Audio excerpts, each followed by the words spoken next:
This is Abby Johnson with Sugar Spun Marketing, and joining me right now is Michelle Stinson-Ross of Authority Labs. How are you this afternoon? Doing great. Good. Definitely coffee fueled. Understand, absolutely. Well, let's talk a little bit about SEO, social, and content. Those are that's such a mouthful in and of itself. So let's talk about how all of them intersect. All of them intersect. Honestly, it's not so much of an intersect so much as what you might want to think of is a clockwork mechanism, that each of those individual parts move and drive other individual parts, so that digital marketing is more of an ecosystem and nothing exists in a vacuum. So whatever you do in social, that power and energy drives other things, whether it's SEO, content, influencer outreach, all of it works together. Well, and after I said that, I thought really the right question would be, how should they intersect? They all need to connect with one another, but that's the problem. They often don't. Well, it's more of a perception issue. They do intersect, and we see more and more instances of search rankings changing because something else changed. Now, granted, there isn't any one direct one-to-one signal. It's a convergence of several signals that affect that.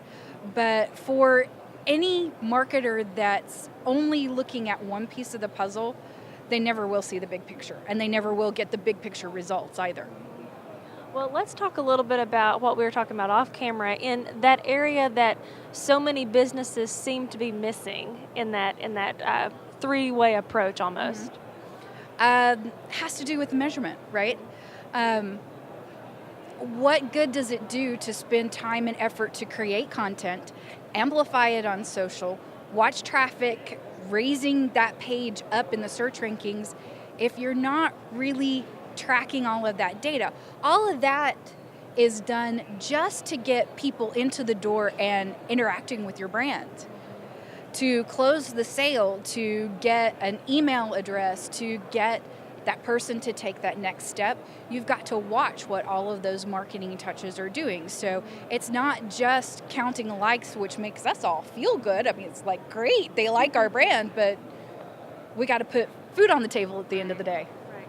It's good in the short term, but not for the long term. Right. So how can businesses establish that long-term value?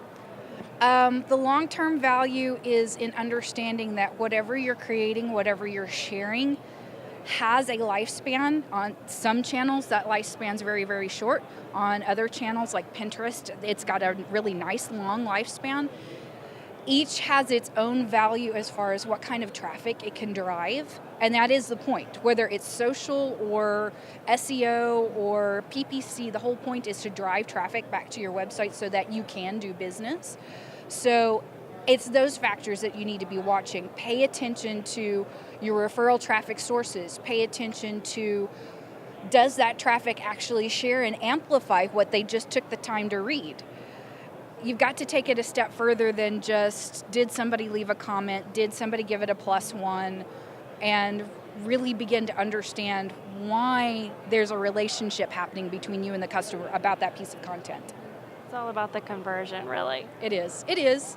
As much as we don't really like talking about being promotional, Right.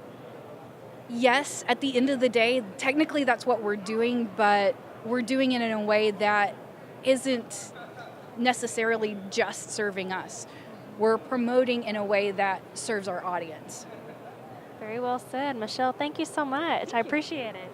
My pleasure. This is Abby Johnson with Sugar Spun Marketing. Thanks for watching.